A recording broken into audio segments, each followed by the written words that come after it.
નમસ્કાર મિત્રો, આજે આપણે વાત કરશું ગરીબ વાલા સાથે બનેલી ઘટના પર. અનગઢ વરસેલા વરસાદે ધરતીનો ઘડો પણ પલાળી દીધો હતો અને જાજા દહાડે ઘરે આવેલા હેતાળ નાવલિયાના ઘડુડાટ ડોળાતા હેત શરમાળ નવોઢાને મૂંઝવી મારે એમ રાંઢવા ધારે ખાબકેલા વરસાદે ધરતીને મૂંઝવી નાખી હતી. મીઠા મેં વરસીએ ધરતી પણ નરવી નવોઢા પેઢે ભર્યું આવે અને ભરી આવેલી ભમકાના ઉદરમાં ખેડૂતો અનાજ ઓરે તો ધાનની ઉગવણી બળુકી ઉગે. વાલાના ગામના ખેડૂતોના રુદિયામાં આનંદ સમાતોય નહોતો અને ખેડૂત સ્ત્રીઓના નરવા ગળામાંથી આપમેળે ગીતો સરવા મળ્યા હતા કે વાવણીનો સંચ સાઠા તૈયાર કરવા આડે ખેડૂતોને કાંઈ સૂઝતું નહોતું. બિયારણ સમા કરવામાં ડૂબેલી ખેડૂત સ્ત્રીઓને સોરું ધવરાવાની નવરાશ નહોતી હો. ખેડૂતો વરાપની વાટ જોતા હતા. શુભ સોઘડીએ વાવણીનું મુહૂર્ત કરવા સાબદા બન્યા હતા. ઓસરીના ખૂણામાં ઘૂમટો કાઢીને બેઠેલી લક્ષ્મી ઊભી થતી બોલી. આ ઓસરીની ઝેર બર બેઠેલા ગરીબ વાલાનું મન ચિંતાથી ઘેરાયેલું હતું. એનું નમણું મોં અણહરું જોતા જ પરોપકારી ગુલાબનું રુદિયું દાજ્યું. એ બોલી કે લખડી વહુ. વાલો અણહરો રસ્યો ઘૂમટો ઊંચો કરીને ગુલાબને મોં દેખાડતી લક્ષ્મી શરમાળ સાદે બોલી, ફાઈ હું શું જાણું લખડી વહુ, વાલાનું મન તું નહીં પારખે તઈ બીજી કોણ પારખશે? ગુલાબની લાઠી સાંભળીને લક્ષ્મીની આંખોમાં શરમ અંજાયો. વાલાની નજર ભોં પર ધોરબોઈ ગઈ. બંનેને અબોલ બનેલા જોઈને રમતિયાળ ગુલાબ ખોટું સણકી. લખડી વહુ, તમને બે માણસને કટથી હોવ તો હું હાલતી થાવ. ફઈ એવું તી હોય કાંઈ? લક્ષ્મી બોલી. તઈ તમે મૂંગા કેમ બેઠા છો? શું બોલું? લક્ષ્મી હસી. ગુલાબ બોલી, લખડી વહુ, નવલા વરઘોડિયાની વાતું ખૂટતી જ નથી. અજાણ્યા વર વહુને વાતું કરતા શીખવવું પડતું નથી.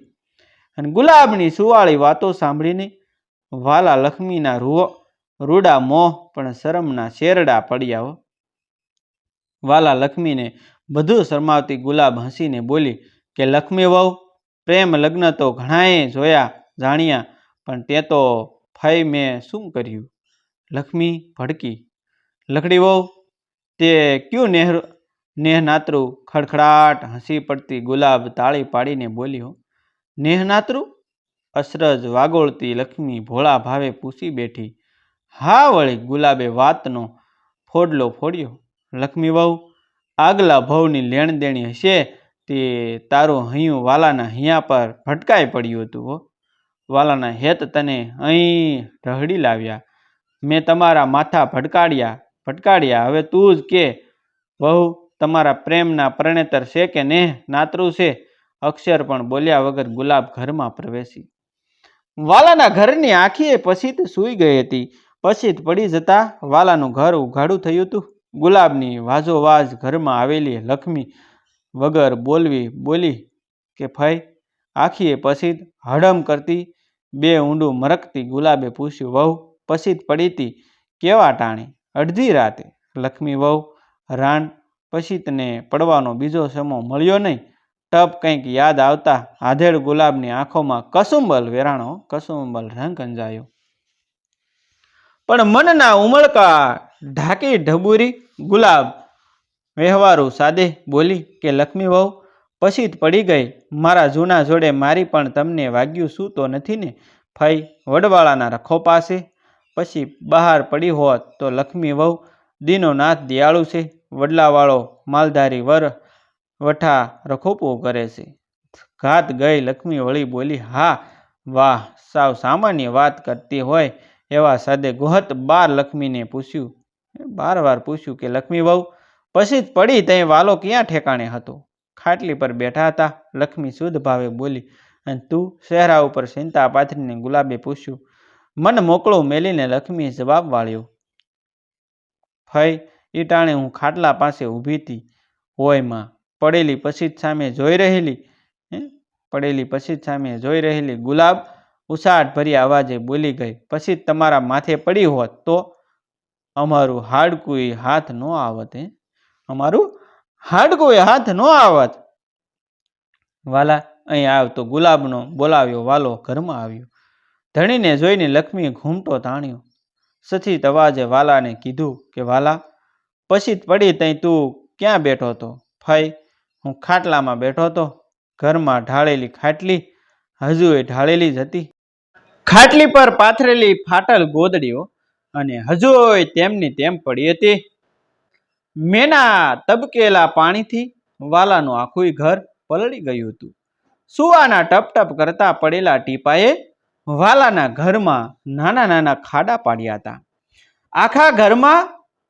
આખા ઘરમાં ઊભું રહેવા એટલી જગ્યા કોરી નહોતી અને સારે કોર ગુલાબ પામી ગઈ કે પછી પડી ન હોત તો પણ વાલાના ઘરમાં થતા સુવા લક્ષ્મી વાલાને નિરંતવે જીવે બેસવાય દેત નહીં. રમતિયાળ ગુલાબ વડપણ દેખાડતા અવાજે બોલી, વાલા, પછી પડી તઈ તું બેઠો તો એમ ખાટલી પર બેસ. ભોળો વાલો આનાકાની કર્યા વગર ખાટલી પર બેઠો. સકોર લક્ષ્મી સહેજ વહેમણી, પરંતુ ગુલાબના અનગોળ હેતે દબાયેલી લક્ષ્મી કંઈ બોલી શકી નહીં.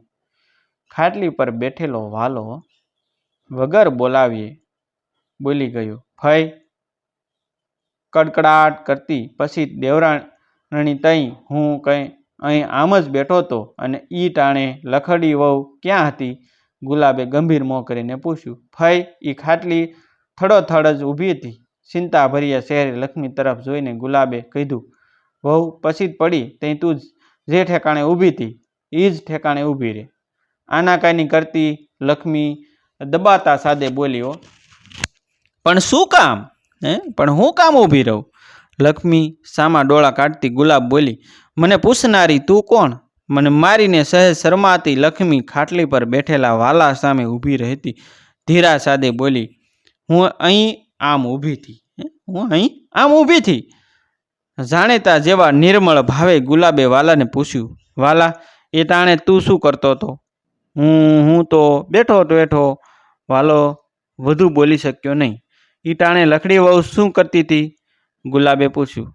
એ કંઈ નહોતી કરતી, એ ઊભી થી. વાલો બોલી ગયો. લક્ષ્મી સામે જોઈને ગુલાબ બોલી, લક્ષ્મી વહુ, તું જ કે એ ટાણે તું આમ જ ઊભી હતી? હું આમ જ ઊભી હતી. વાલા, તું મૂંગો બેઠતો? ગુલાબે વાલાને ઝાલ્યો. હું તો અક્ષરે નહોતો બોલ્યો ને વહુ, ઈ બોલ કરતી હતી. ભોળો વાલો સાસુ બોલી ગયો. લક્ષ્મી વહુ શું બોલતી હતી? ફઈ, એ મને સાંભળતો નથી, યાદ નથી. વાલો થોડો શરમાયો, ઝાઝો મૂંઝાયો. તમે મારી વાતો કરતા હતા વાલિયા, તને હંધુએ સાંભળે સ પણ કહેવું નથી. ગુલાબ હસી ભડકતી લક્ષ્મી બોલી ગઈ, ફઈ, મારા જીવનના સમ હું કંઈ નથી બોલી. લક્ષ્મી વહુ, તું પડે બોલી નથી, પણ વાલાને તે બોલાવ્યો તો હું વેણ એ નથી ઓસરી. લક્ષ્મી થરકી. લક્ષ્મી વહુ, વાલો છે ભોળો અને તું સો દૂતી. વાલો ભલું માણસ છે ને તું સકા પંજાસો. મારા વાલા ભત્રીજાને ભોળવીને તે મારી હંધીએ વાતો જાણી લીધી. હવે લક્ષ્મીના મનમાં ધ્રાસકો પડ્યો. વાત સાવ સાચી હતી. ગઈ રાતે વાલે ગુલાબ અને સલેમાનના મીઠા નાતાની માંડીને વાત કરી હતી. થરકી ઉઠેલી લક્ષ્મી ગુલાબની રમત પામી શકી નહીં. ધણીનો વાંક ઢાંકતી લક્ષ્મી ડરતા સાદે બોલી, ફઈ, અમારી ભૂલ. લક્ષ્મી વહુ, મેં રજે રજ વાત સાંભળી છે. તું પછી તેને વાલો વાત કરતો હતો. ફઈ, હું તમારી ગુનેગાર. લક્ષ્મીનો સાદ ભારે બન્યો. લક્ષ્મી વહુ, પારકી વાતો મીઠી લાગે, એમાંય વળી મારા ને સલેમાનના લાગઠાની વાતું તો શેલડીના રહ જેવી ગળી લાગી છે નહીં? ફઈ, અમારી ભૂલ. લક્ષ્મી વહુ, ઈ ટાણે હું તારા વાડાની લીમડી હેઠે વાસ ઊભી હતી. મેં વાલાના મોઢે વાત કઢાવી હતી.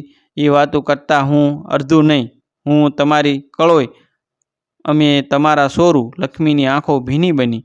કઠોર સાદે ગુલાબ બોલી, લક્ષ્મી વહુ, એક વાતે તમારા ગના માફ કરું. ફઈ, કહો તો મોંમાં તરણું લઈને ભાકારો કરું.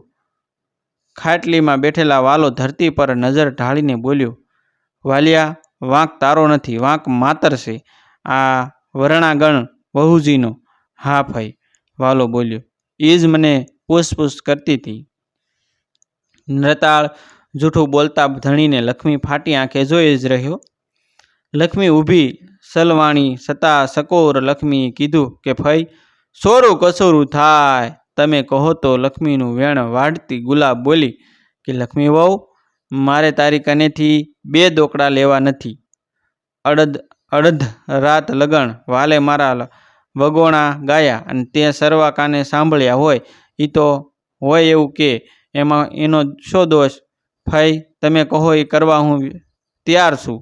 લક્ષ્મીનો સાદ કંપ્યો. મીઠા અવાજે ગુલાબે કીધું વહુ, વાલો મારા વગોણા ગાતો તો તઈ તું શું કરતી હતી? હું ઊભી હતી. ના વહુ, ગુલાબ બોલી, જૂઠું બોલીશ માં. ફઈ તમારા ગળે હાથ હું તો ઊભી હતી જ. હું રમ માનું? હું કેમ માનું? ગુલાબે કીધું. હું ખોટું બોલતી હોઉં તો વડવાળો રૂઠે. લક્ષ્મી શાસક સાદે બોલ્યો. હોવ વાલો વાત કરતો હોય તે તું આમથી ઊભી જ રે, એવું બને નહીં. ફઈ હું થડોથડ ઊભી જ હતી. બહુ ઈટાણે કાબ્યું કોની રણજણતી હશે? કાબ્યું કોની રણજણતી હશે? બીજી કોઈ? ફઈ કાબ્યું તો મારી ખડખડતી હતી. લક્ષ્મીનું શો છે ખાઈ ગયેલું મન ગુલાબની રમત કળી શકતું નહોતું. ખાટલામાં બેઠેલા વાલા સામું જોઈને ગુલાબ બોલી કે વાલિયા, વહુએ તો ઘરમાં પગ મૂકતા વેત પ્રોત પ્રકાશ્યું. વહુ છે પટાની સાંધેલી, તું શાસક છો, સાસુ બોલ. મારી વાતું કરતી વેળા વહુ શું કરતી હતી? બીકનો માર્યો ભોળો વાલો ભસ દઈને બોલી પડ્યો. ફઈ ખોટું સિદ્ધને બોલવું. હું તમારી વાતું કરતો તો તઈ મારા 2 હાથ ઝાલીને ઊભી હતી. ઘૂમટો કાઢીને ખાટલી પડખે ઊભેલી લક્ષ્મીના લોટકા હાથમાં ઝાલતો ભોળો વાલો બોલી ગયો. ફઈ એ મારા આમ હાથ ઝાલીને ઊભી હતી. ઈ ટાણે વાલમની ભાભીએ ઘૂમટો નહોતો કાઢ્યો.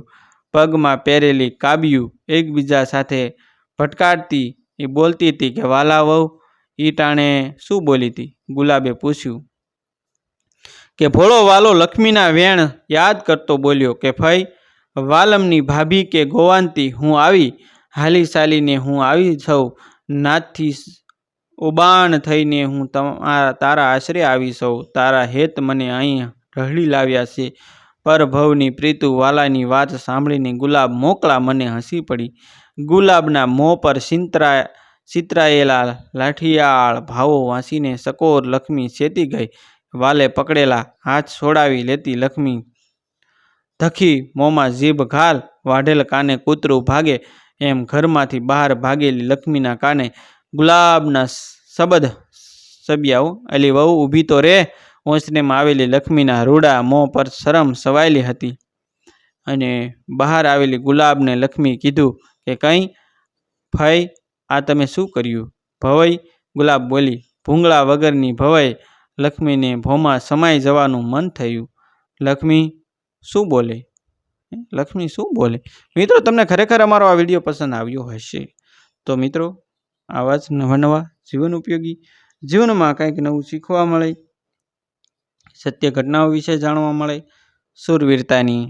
શૂરવીરતાની ઐતિહાસિક વાતો વિશે જાણવા મળે, હાલની ઘટનાઓ શીખવા મળે તેવા વિડીયો જોવા માટે અમારી ચેનલ સાથે બન્યા રહેજો. જો મિત્રો તમને વિડીયો પસંદ આવે તો તમારા અન્ય સગા સંબંધી મિત્રો સાથે વિડીયોને શેર કરી દેજો અને અમારી ચેનલને તમે સબસ્ક્રાઈબ કરી દેજો, જેથી કરી આવનારા વિડીયો આપને જલ્દી મળી જાય. આ વિડીયો જોવા બદલ આપ સૌનો હૃદયપૂર્વક હું આભાર વ્યક્ત કરું છું. થેન્ક યુ મિત્રો. મળશું આપણે એક નવા વિડીયો સાથે, એક નવી સ્ટોરી સાથે. Thank you.